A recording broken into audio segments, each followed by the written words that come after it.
Welcome to From Dream to Silver Screen, the podcast that follows the whole journey of making Wagyu Films' debut movie, Patriarch. The team are going to take you through acquiring funding, pre-production, filming, editing, visual effects, and even selling the film, all while providing hours of advice for filmmakers, actors, and crew, with hopefully a few laughs along the way. This podcast is sponsored by Zimplify, sales and marketing automation software that helps your business grow fast. Go to zimplify.com/patriarch to get 20% off your first 3 months. That's zymplify.com/patriarch. We're also sponsored by Mostly T-shirts, mostly.com. Fun and random t-shirts and hoodies for real film fans. See if you can get the references. Visit mostlytshirtsmostly.com to buy your next favorite t-shirt. Enjoy the show. Welcome to From Dream to Silver Screen, the podcast which covers the making of Patriarch, Wagyu Films' debut film. And my name is David Roberts. I'm the writer-director of Patriarch. I'm joined by the visual effects and post-production supervisor, Scott Bishop. Hello. And the director of photography, Sean Bishop. Howdy. There you go. So what we're going to talk about today is we're going to talk about the biggest lessons we learned from doing our short film. So basically, how can you learn from our mistakes? I would recommend, if you go on our YouTube channel, it's a Patriarch movie. I would look for Weight and Embers, because they'll be the two we'll talk most about today. But before we get into that, I suppose we'll do some movie news really quickly. So the first one is apparently Matrix 4 is preparing to film. Right, spoiler alert. If you don't remember, Neo died at the end of that. I don't know how they're going to do it. What do you think could be... Well, the story, and Keanu Reeves is in it. Apparently, him and what's her name, Trinity, Carrie. I was going to say Carrie Fisher. No, what's her name? Let's just go with Trinity. We all know Trinity. I know Trinity. Yeah, let's not try and put a face in it. What would be a suggestion for what the actual film would be about? It's a reset. Yeah, they've reset the Matrix. So he's all right from the beginning again. Yeah, but wasn't he a physical person? Do you think he'll be a program rather than an actual person in the real world? So there'll be a new Neo or a new Morpheus, bound to be the young, cool guy. What he thought was not the Matrix last time was still the Matrix. Ooh. In like an Inception type thing. I got you. Do you know what I mean? So it's like deeper. Very much like a reset sort of thing where it was a glitch. It was a glitch in the Matrix, but they were still within the Matrix. So it's like the ending of Existence, where he Existence. comes out of the game. That is a reference nobody will know. Are they come the out game? the game and then Are they they don't out know the if they're out game? the game. Oh, okay. But so that's apparently it was about to start filming until COVID, but it's getting ready to go. Avatar sequels, apparently they're filming 3 back to back. I know a lot of people... What does James Cameron want to tell us all about the world now? I don't think people went to it to go watch the story. It was the first 3D. Motion capture. So and it's costing hundreds of millions. They designed cameras for that film, wasn't it? So why 3 though? Do you know they I usually don't do a understand where it's trilogy? gonna go. So why do they need to make 4 films? I think there's rumours of 5, but it just say that there's 3 actually in production to go back to back. Which, if you've seen any photos, it would have been for 1 of 3. But I don't see the point. It ends the way it ends. There's no follow-up to it. It works Surely. how it does. I think you're milking it after that. Aren't you? Yeah. And the final bit, I guess he just wanted to go down the ocean and doing some diving more again to kind of learn about I think apparently this is one of them's more like the abyss. It's like all underwater. So Is he just gonna start infiltrating lots of different alien species and falling in love with each of them? I don't know. Having a gratuitous, inappropriate love scene With a big blue cat. cat lady. with each species, he's gonna start having a family with the blue lot and then the fish lot, and then Got like he's got that. Then in like the 4th, it's about him balancing his horrible lifestyle There's that a he's created. deadbeat dad who's just got multiple alien families. Alimony payments to every different family. Well, he's across- obviously freaky, isn't he? He obviously likes big blue things when it's a different species, but he's into it. But yeah, I know. And the last bit of, and most important bit of movie news is Dave Franco is cast as Vanilla Ice in the Vanilla Ice biopic coming up. What do you think of that? First of all, do you think it's good casting? I think I don't think that's too bad if he gets the little shaves on the side. But what was the importance of having to make a Vanilla Ice biopic? Well, I think in this racially charged time, a film about a white rapper that culturally inappropriately robbed someone's culture. He I didn't- don't know. Vanilla Ice was like 6 foot something though, wasn't he? He was Don't know. huge. I just remember. Dave Franco's only a little thing. Do you remember Cool as Ice, the film he was in, where he was a cool guy on a Yeah, the motorbike? bad boy with the motorbike. And someone like lose the zero and get with the hero. You remember that guy? Yeah. It was basically It was the awful. scene from Ninja Turtles That's the turned film I into remember. turned into a movie. So it's once he leaves the concert from there. As soon as he finished performing, he was the bad boy on a motorbike, falls in love with the good girl.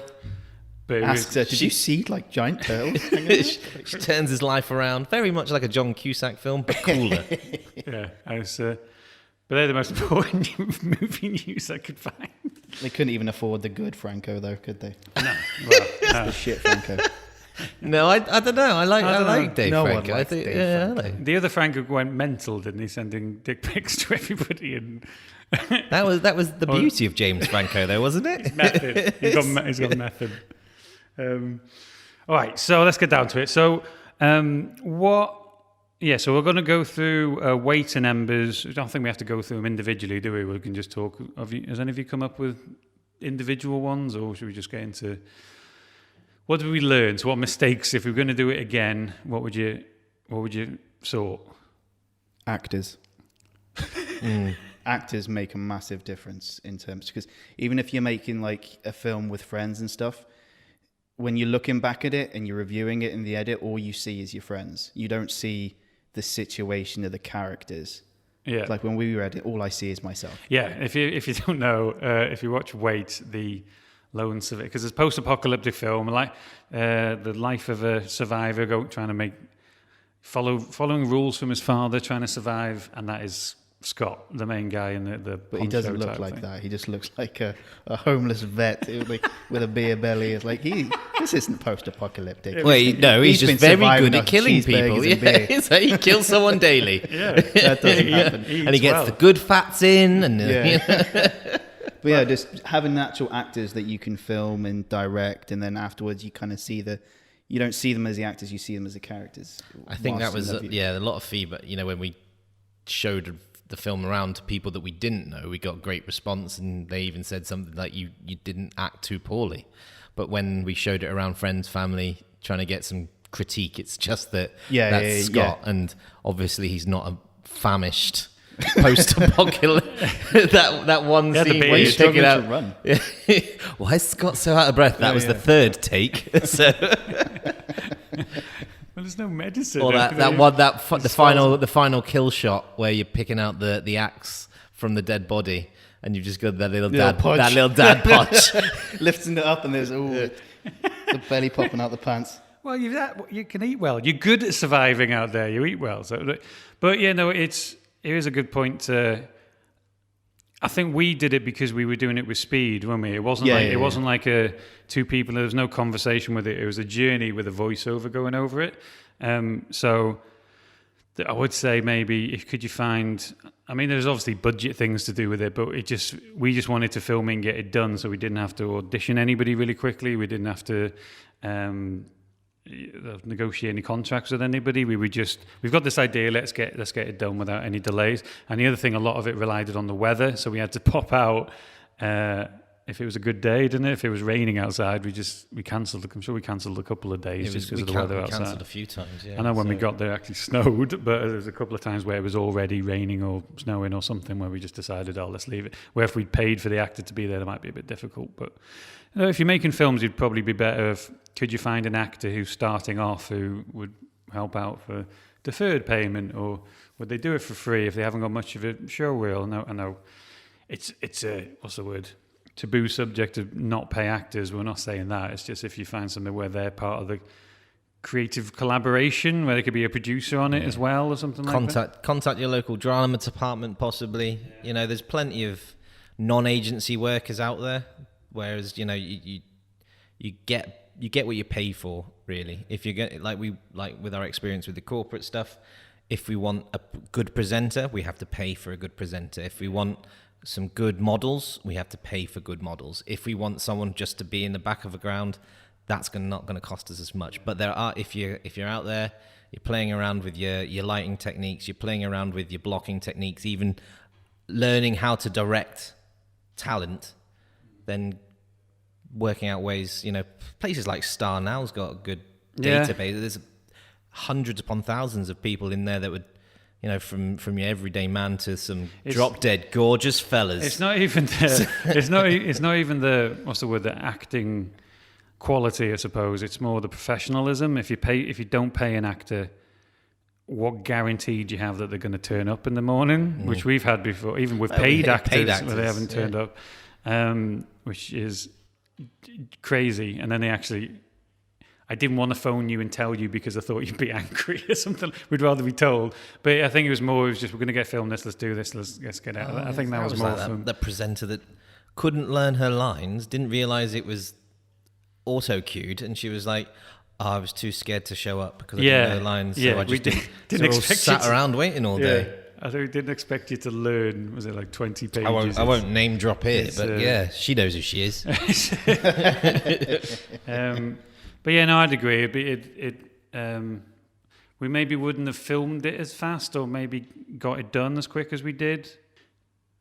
I don't know. There's a sense that some people take it more seriously if you're directing unless you're a famous person. Just saying what I mean. And I know, and I do actually respect how a lot of actors are getting no opportunities to get themselves on camera. So I'd always say just go out and make your own films and put yourself in it. But I think just from us, people often think it's an ego thing as well, don't they? When they stick yourself on camera, and that was the opposite with you, wasn't it? It was just Scott, do it. You know what I mean? But you did a good job on it. It was good. There was emotive bits in it. It wasn't a dialogue bit, but you did a good job, didn't you? Nobody's commented about, look at that. Who's that prick in the front? Nobody said that, have they? Not yet. No, that's it. Well, till after this. That's it. I delete those Reddit posts. Right. So, Sean, what's your anything?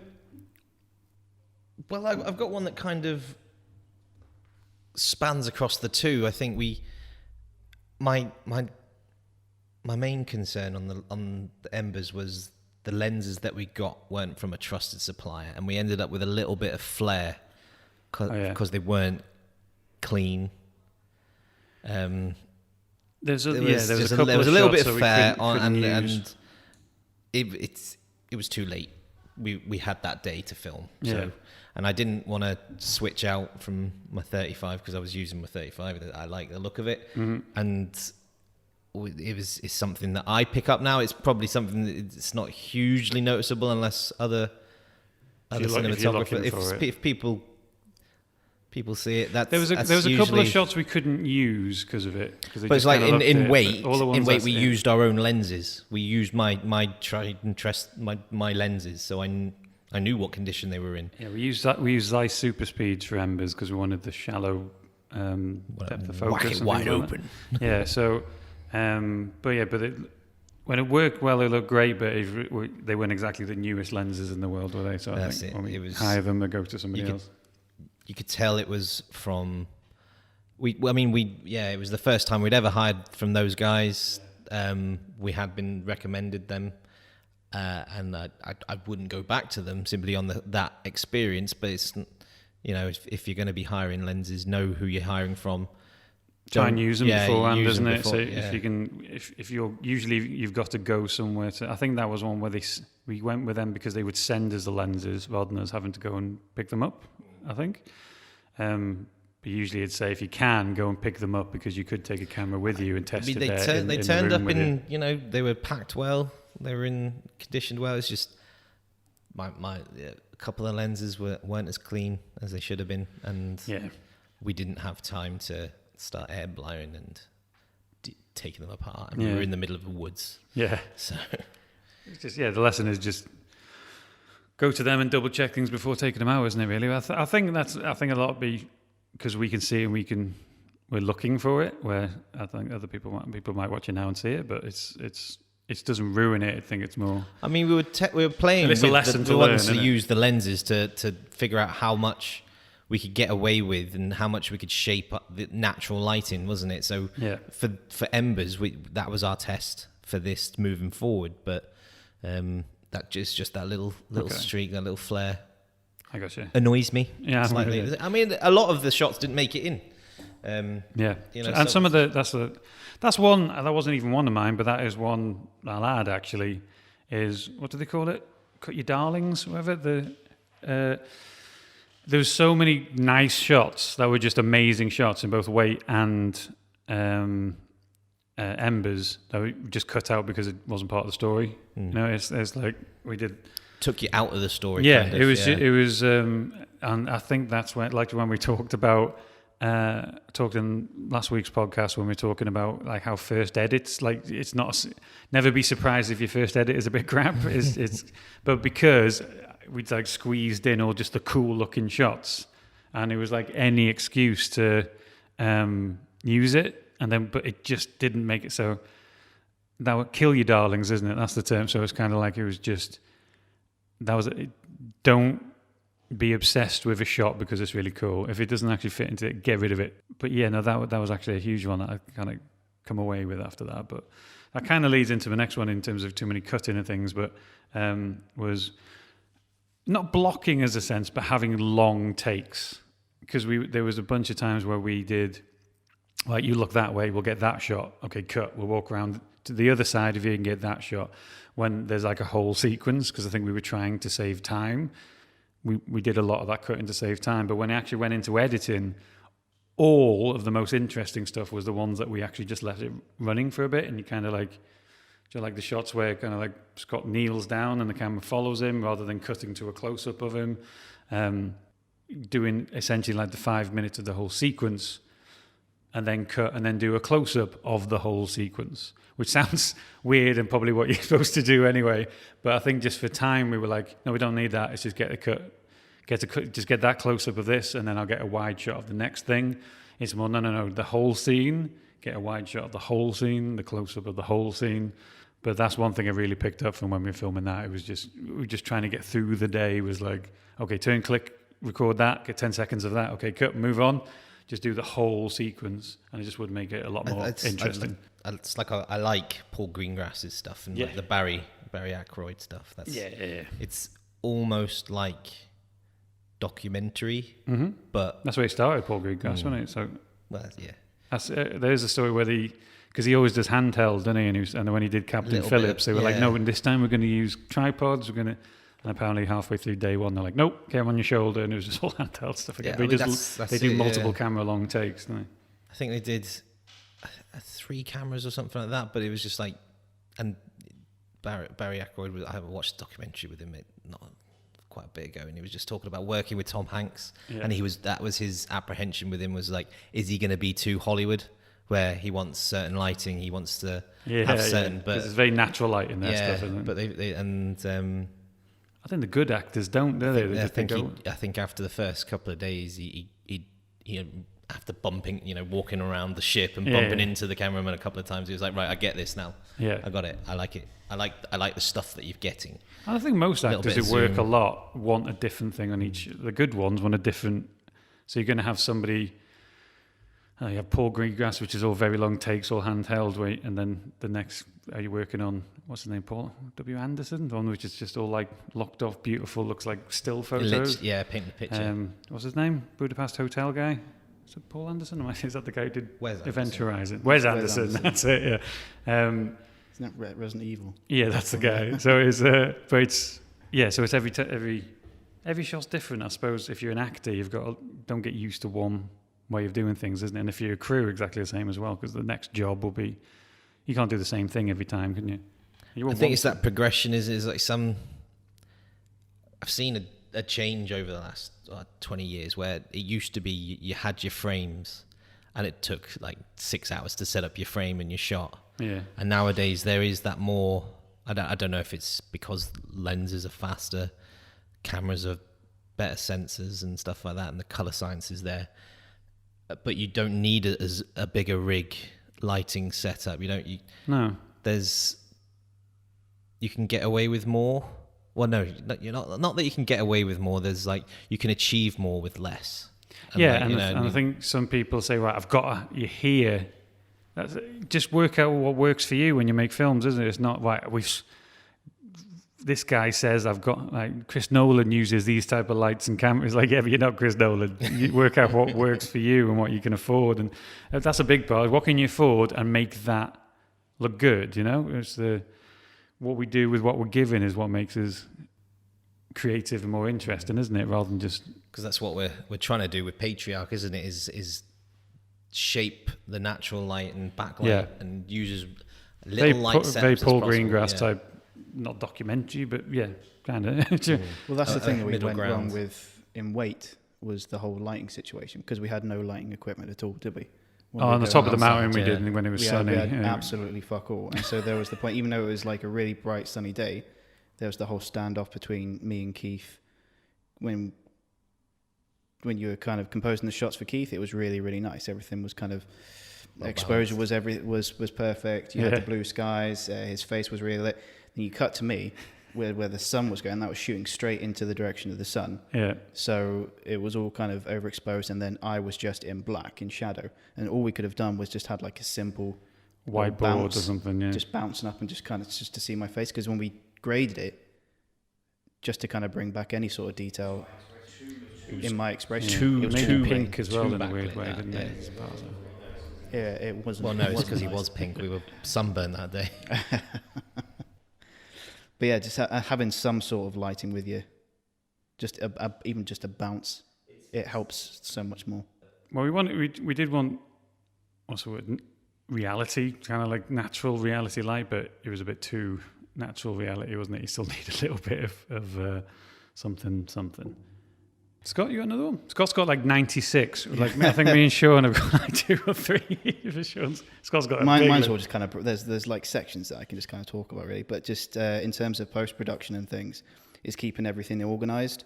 That's the one thing that we haven't done at all through both of those shorts. Where we put the files, you mean? Or yeah. Because as soon as was that before we had a network, so we can you took the card and you put it on a hard drive, and then that's it. And then they just kind of stay there, and then we made 2 hard drives. We had a backup. That was it.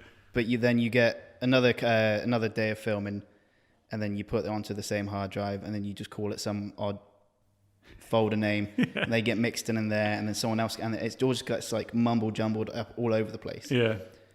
And then the sounds as well. The sounds are just because especially when you're working, you just kind of save wherever you.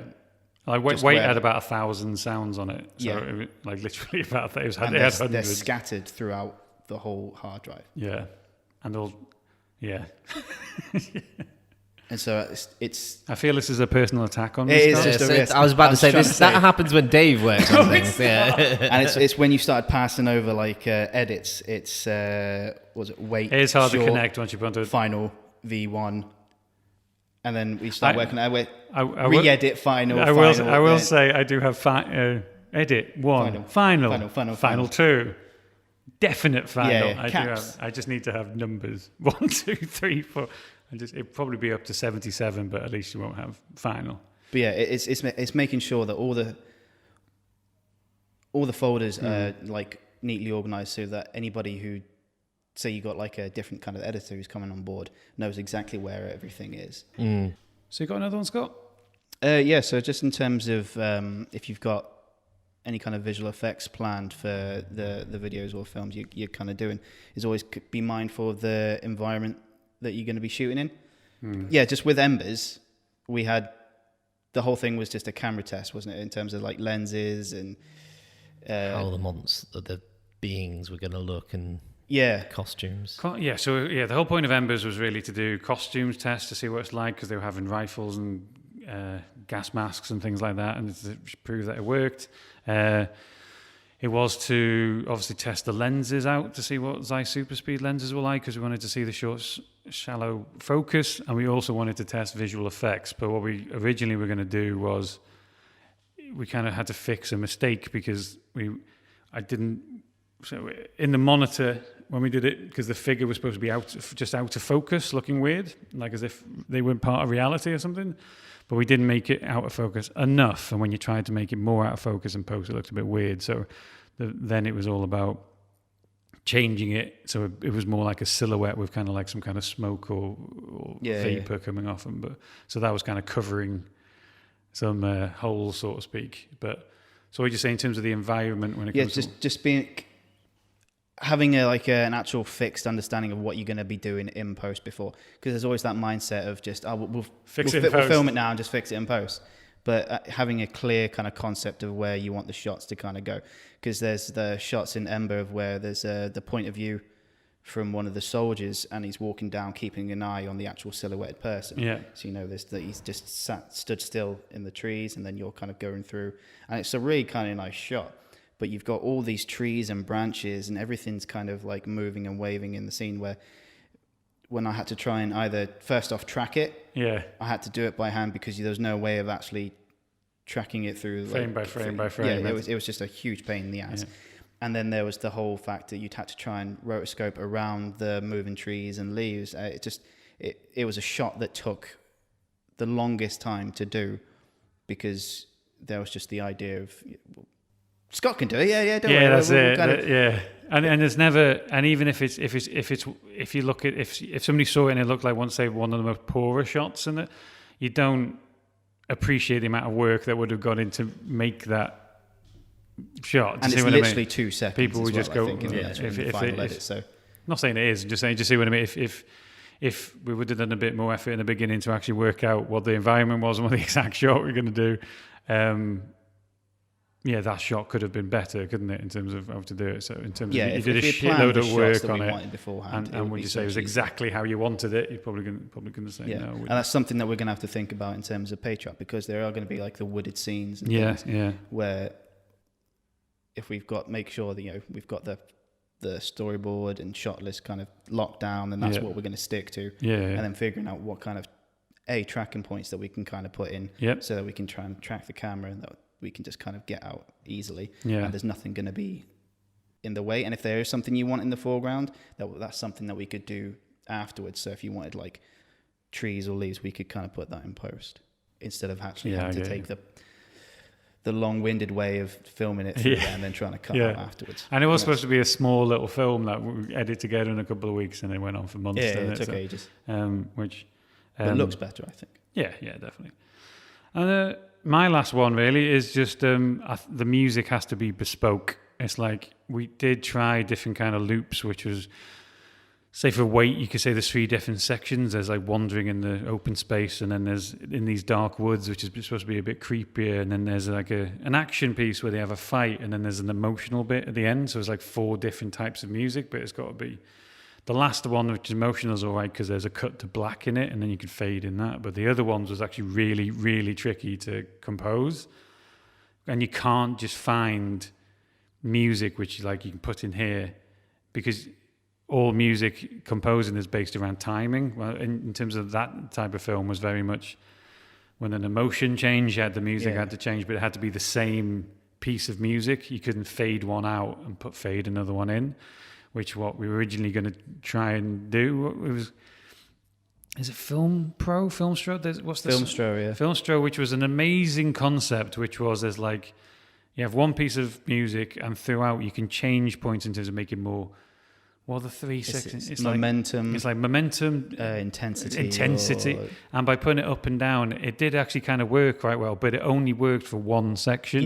You couldn't do the whole film. So then that's when I had to go through and actually produce a bit of music. And every time, when we would watch it, there was a little. I think when he's running, it's like, no, there should be some kind of sting there, which is that was in Wait, wasn't it? When we thought that in the woods when it was kind of, you mean in the woods when it was, I just remember when you was looking at empty space where you said you need to have some kind of build of that, so not and you're right, so it's kind of you can't, anybody out there who's just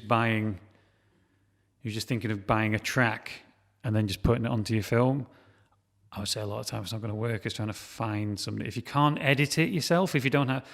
Maybe if you get something like, is it Soundstripe, where they can give you the stems, which are like the layers of it, where you can move them about and fade, because that's the big problem. If you most people can't afford a composer, but it would be if you do have a piece of music, have the layers to it, or the stems, so to speak, so you can fade away bits and then fade back on. Where otherwise, you just have the same piece of track and there's no emotions change, the location change, and no matter how hard I tried, where any piece of music that we wanted to put just didn't work. It always just seemed to be it only really worked when you composed a piece of music exactly to the timing and stuff like that. So Embers was a bit easier because it was just fading a couple of layers out and then fading them back in when the creepy bit happens again. But same thing, if you tried a couple of things that sounded, if you put it on like you just took a load of shots and you just put on like, I think, like when after Action the first montage. like after the first day of filming, I think I like put something together with just like the best shots to send you guys to have a look, and I just put some music which just fucking suited it and looked cool, it sounded cool.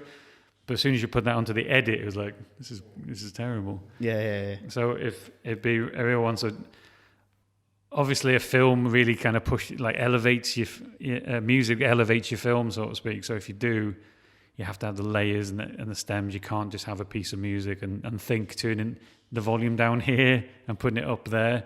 Or if it's something like Film Stroll, which may work for like commercial stuff, it might actually be perfect for that. But for film, I just didn't see it working at all.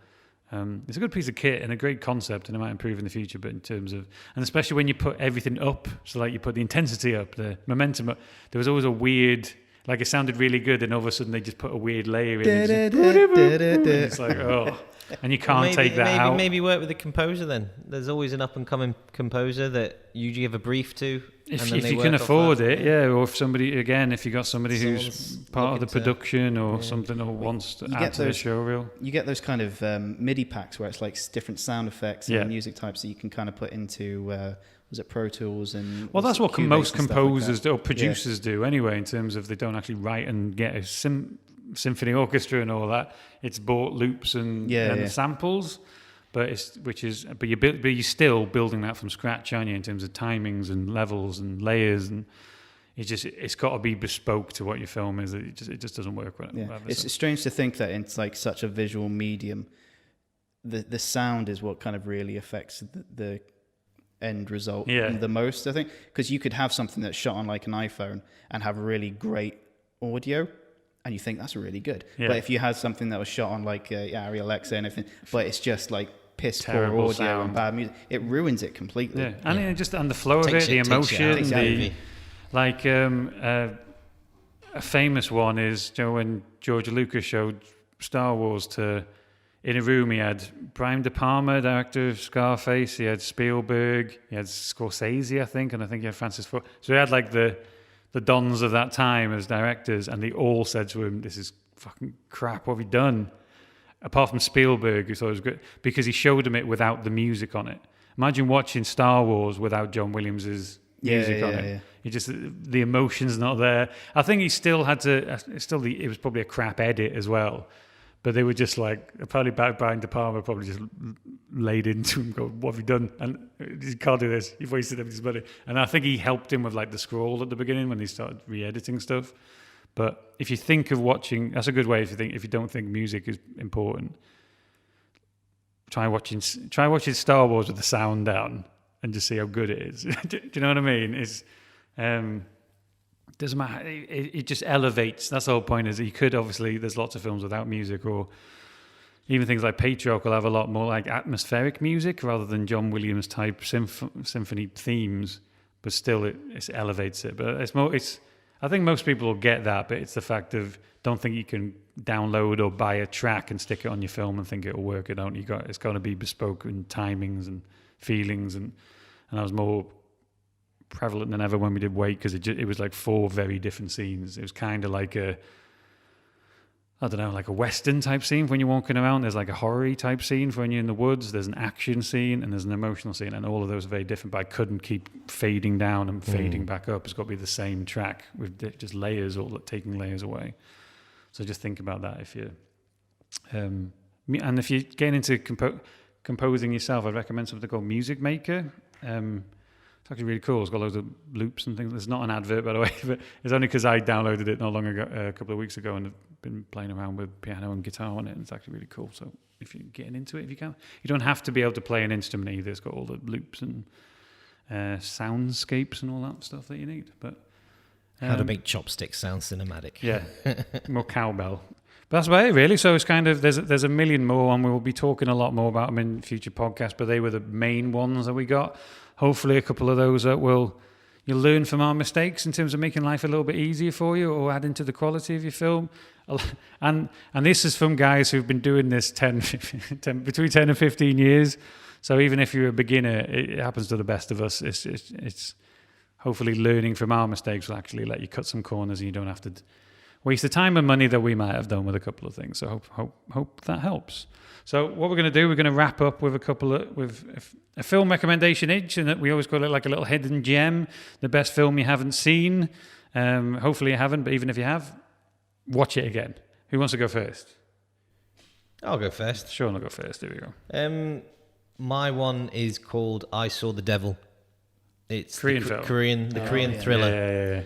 And I love the Korean and Japanese films. That I think a million directors over this way see Korean films and absolutely rob their idea or rebrand it in some way. Or what's the summary? What's the synopsis? The synopsis. So I think we open on a dark, dusty road. Yeah. Scene one.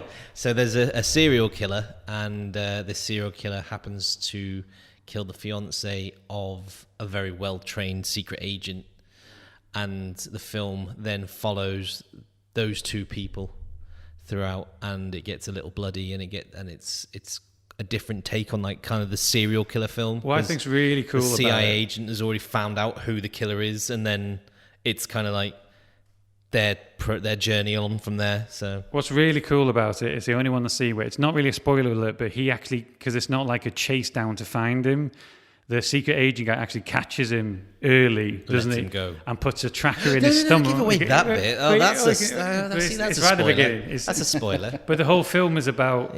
Don't even have to watch the film now, guys. Dave just told you everything. No, it's not at all. It's probably in the trailer, but it's just the fact that it's about he then goes about torturing that man's life. Yeah, it's like he knows where he is and what does he do to him. And you kind of weirdly follow the serial killing. There's parts where you kind of feel sorry for him because he's trying to get away and he's doing everything to do it. But don't worry, he brings it back to being a serial killer kind of guy. They bring it back. Yeah, so that's cool. But Scott, what's yours? So mine is The Fountain. You know, the Oh, really? Hugh Jackman. Yeah, Hugh Jackman. Have you seen it? A long time ago. Yeah, It's absolutely surreal. Like It's a slog. There's a plot summary. They put it down, and it doesn't describe it at all. It's like, as a modern-day scientist, Tommy is struggling with mortality, desperately searching for the medical breakthrough that will save the life of his cancer-stricken wife. But there's like 3 different versions of the story that they're telling. So there's the modern-day version of him, but then there's the past version. It's like Spanish Civil War. Spanish conquistador trying to look for the tree of life. And then there's the future version where I think he's got the tree of life, and he's...